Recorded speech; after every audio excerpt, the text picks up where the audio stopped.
Thank you. That felt really awkward. I did like sharing a bed with you, but not that way. Anyways, yeah, so thanks for doing this. I do feel like I got done reconnecting with my youth pastor roots, right? I spent 10 years working in local churches, and I remember getting those calls like, yeah, I'm really sick, I can't preach tomorrow. You're on, right? So that's what we do. Sounds exciting. Let me tell you a little bit about me, because I think this day of Open is a result, a lot of who I am and what kind of my story is a little bit. So to give you context even for our whole day, you need to know some things. So the thing that you need to know when you look at me, and I already told you, I worked in local churches for 10 years. I did an undergrad degree in youth ministry. I did graduate school in youth ministry because undergrad wasn't enough. I'm a youth ministry guy. Now I help lead a youth ministry organization. But what you need to know about me is I'm not a church kid. I'm here today on this stage because as a 16-year-old high school junior living in the middle of nowhere, on a military base in Germany, afraid of everything, at a brand new school, a youth pastor showed up at lunch. That's how I came to know Christ. Not at that moment, but I started my walk with Jesus as the result of somebody coming into my life and reaching the wrong kid. And I've been told that over and over again, that I'm the wrong kid. I remember, flash forward a few years, as an undergrad youth ministry student, I had to pay my way through my whole life. My family is a mess, okay? So they said, hey, we want you to go to college, what's your undergrad? And so I had to pay my way through. One time I ran a little bit behind. I got a few weeks behind on my bill, the school bill, remember those days? And so I'm there and meeting with like some senior administrator of this school, and she looks at me and she said, Adam, we take risks on kids all the time, but you're not the right kind of person to risk. We don't think that you're cut out for this. And I was like completely both devastated and motivated. Because there's something that's wrong with an institution that looks at somebody and says, yeah, this isn't for you. And I've had other times in my life too. I've had actually somebody I thought was really my best friend in youth ministry when I was first starting out, used him as a reference. He was telling churches, yeah, don't hire this guy. He doesn't know anything about living in a church. His dad wasn't even a pastor. He'll never be a good youth pastor. So, lost a friend over that, right?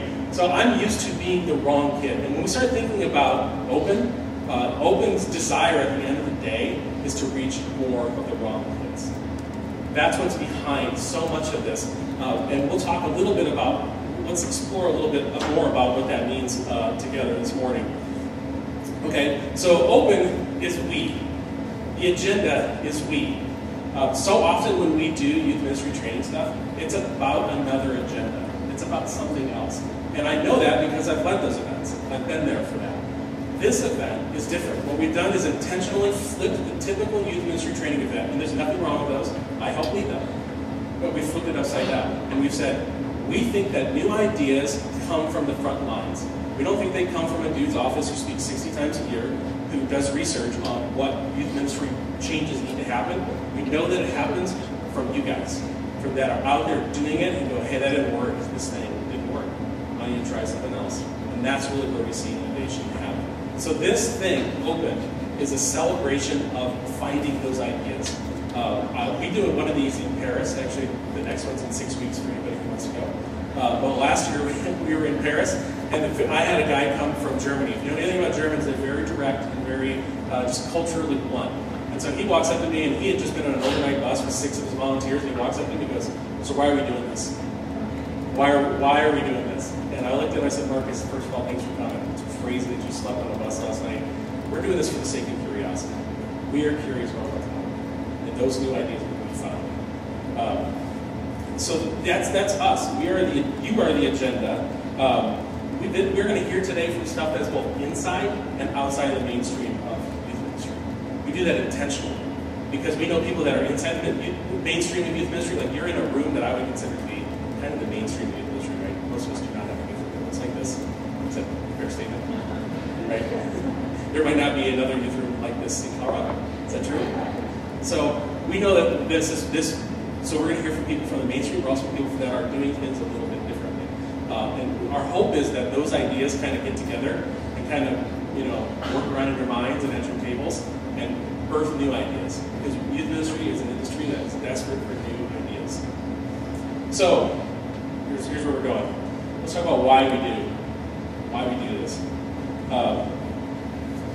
the end of the day, it's really simple. One of the cool things about Open is we don't care about denominations. We're not just non-denominations, we just don't care about denominations. We know that there are people in this room from everywhere on the spectrum, but we all agree to stack hands on one thing, that a teenager's life is better with Jesus than without. That's what we're doing. That's why we do this. At the end of the day, it doesn't matter if you're a volunteer, it doesn't matter if you work at the hair shop on the corner and you just love on teenagers. Why you do what you do is because you think the life of Jesus for a teenager is better. So that's why we do what we do. So let's talk about who we are. We are a tribe. Have you ever felt that tribal thing with the youth ministry? Like if you're at a big event, you're just like, oh, these people all get it. We all got the same order at Starbucks. And we all have the same facial hair. We all have whatever, right? We all kind of look and feel the same. And we all kind of don't fit in at church. I always felt that way as a young adult. I didn't go be a part of the young adult group at church. Why? Because while that was happening in church, I was leading youth group. And so you just always kind of feel like you don't fit in. That's part of who we are as a tribe. But at the core of who we are is we are ministers. We don't all have titles of ministers. We don't all get to get that cool exemption from the IRS for being ministers on the staff of our church. We are all ministers of the gospel. That's part of our identity. We really are program heads. A lot of us are running programs. And to some extent, we feel, particularly even from people like Youth Cartel, like maybe programs are bad. You hear those things and you start feeling bad about yourself. No, don't feel bad about yourself. You are a program head. There's nothing wrong with that. Run an amazing program. But the last thing about youth workers that we all share in common is that we're all rascally. We're all a bunch of rascals. On our church staff, nobody looks and goes, who's the most serious person on staff? And I've never heard somebody go, yeah, it's the high school guy. No, this has never happened. We are all kind of rascally. That's part of our DNA. That's part of what we do, kind of what makes us us, and it's fun for us to hang out together. Next, let's talk about the problem. The problem. This is exciting. And so, here's a little graph I got from the U.S. Census. Okay, currently there's about 22 million American teenagers in the United States. 22 million. Okay, if we wink and nod and go, okay, there's about 30,000 full-time paid youth workers in U.S. churches. Okay, if we include people who have youth ministry in their title, like they also oversee, I'm talking about vocationally, about 100,000 youth workers. That's about what we have in America. And you start looking at this math, and you're like, okay, cool, well, we want to reach them all. Then you start realizing, well, there's 100,000 of us. Every paid youth worker had to reach 221 teenagers. And let's be honest, it's not happening. It's impossible. It's just the law of averages. There's going to be one knucklehead that reaches 4, right? And there's going to be one guy that's like a super awesome person. So I'm friends with people like, for example, I'm friends with the guys who run the junior high ministry at Will Creek. And so there's a ministry, to give you a scope of the size, is 300 middle school small group leader volunteers every Sunday morning. Okay, that's the scope of what they're dealing with. And that sounds impressive until you go, oh, how many middle schools do you serve? We serve 27. Oh, well, all of a sudden 1,200 middle schools, it seems like nothing, right? Just statistically, you're nothing. And so when we start thinking about what we get excited about youth groups that are doing well and reaching kids that are, introducing them to Christ and things like that. But at the end of the day, we all know in our communities that 5 to 10% is about what we're reaching. And I see that as a problem. 5 to 10% of any population is what I would call not theologically appropriate, no matter where you're at in your denomination or your preferences. And so that leaves us with a problem. And that's why we have this thing that I want to challenge us, and this is just the thought, I'm throwing it out there, a challenge to embrace what I call the bigger we. What I mean by that is a larger look at what does it mean to be a youth worker. And we can laugh because he said we. Okay. I go Scotland. It's awesome. They don't like me to say that. So we do need, as youth workers, we need something that's a little more theologically appropriate. I know as I do my work and I look forward to Jesus one day saying, well done, good and faithful servant, I'm not sure he's going to look at somebody who you spent your whole life and maybe you reach 5% of the population and go, hey, that's awesome, good job. You might be a great servant, you might work really hard. There's something strategically wrong with it. If we only do youth ministry one way, and we know with 40 years of data that it's going to reach 5 to 10% of our population, that's a challenge for us. I want that well done, good and faithful service field. You saw this and you responded, and more kids eventually, through different ways, have a relationship with Jesus somehow. Because we believe that a life with Jesus is better than life. Okay, and so how do we get there? We get there basically, the only way we can get there that I know, well, there's 2 ways. I guess we could build bigger buildings and hire more staff. Actually, if you look statistically, the more building you build and the more staff you hire, the fewer statistically students you'll reach. It's just the way that it works out. It's an inverse relationship between the dollars spent and the amount of people that reach. Instead, we need to see some decentralization. And so we have a little graph that so this is how I define youth ministry now, as I'm thinking about it. I think of youth ministry not as adults who minister to teenagers in local churches or parachurches. I think that's awesome, but I think that's 1/5 of who we can become. Instead, what I look at it as adults who minister to teenagers intentionally are youth workers. And so we'll hear from Lisa later, who works at a place called Hope House, Colorado, and they minister to teenagers who are pregnant. And that's every bit of youth ministry that we want to be. We want those people to feel like, I'm a youth worker. We want to resource those people. We want to encourage them. We want to learn from them. I also include people like coaches. Have you ever coached high school or middle school sports? There's an amazing, I spent 5 years as a high school golf coach in the Detroit suburbs.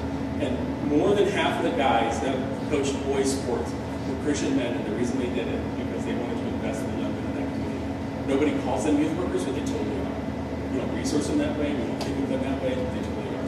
I have a lot of good friends who are high school and middle school teachers, and the reason they do that is because they want to influence people for Jesus. They don't get to do that by being in a Bible study, but by who they are, their life becomes a ministry. So on and so forth. You see these different definitions of what youth ministry can become. Because if we think of that 100,000, that's what churches can really afford, right? You can't reach 221 each, or whatever that exact number is. But if we decentralize and we start seeing ourselves differently, we can literally see there are millions of people who I would consider to be youth workers in the United States. Think about it in your own life, that teacher, or even that mom. You know, that mom that's has the tennis team over every day after school. They built like a rec room in their basement. That mom's totally a youth pastor in that community, right? She's loving on those kids. We don't call that person youth worker. We're actually, as a church, we're sometimes frustrated because it feels like they're almost competing with our program, or they're not volunteering. And we feel like the mark of you're invested in youth ministry is when you volunteer in my church. I think that the flip side is where the power is. And so this is my challenge for you. This is the thing that I want to, as we hear things today, I want you to wrap your head around. What would it look like? What would it look like if we stopped becoming gatekeepers, stopped seeing ourselves as gatekeepers, and started looking at ourselves as connectors? Because the reason we're in this room right now, the reason that you were over-marketed to by all this other stuff that happens in the youth ministry industry is because you are seen as a gatekeeper by these organizations. You start asking them, so at Youth Cartel we do consulting with a large amount of different groups that want to connect with teenagers, and all of them point to the youth worker as the gatekeeper. And I think that that's just messed up. There's something wrong with that. The fact that we only market to, or we only encourage, or we only resource people who work at churches, is just built on function. It's not built on who's actually investing their lives in this funds. So when you think about your role as an everyday youth worker, how could your job be, hey, I know, we all know this kid in our youth group, or in our church, like when you see them on Sunday morning, they'll never come to youth group. How can you connect them to a Christian teacher at their schools and they feel like, oh, there's somebody on this campus who gets me? How can you connect them to a counselor when they need, help with their, whatever they need psychologically? That's a person who loves Jesus, that may do that for a ministry. How can you see yourself as the person who's enabling youth ministry in your community instead of just inviting people into a funnel of your church? That's my challenge.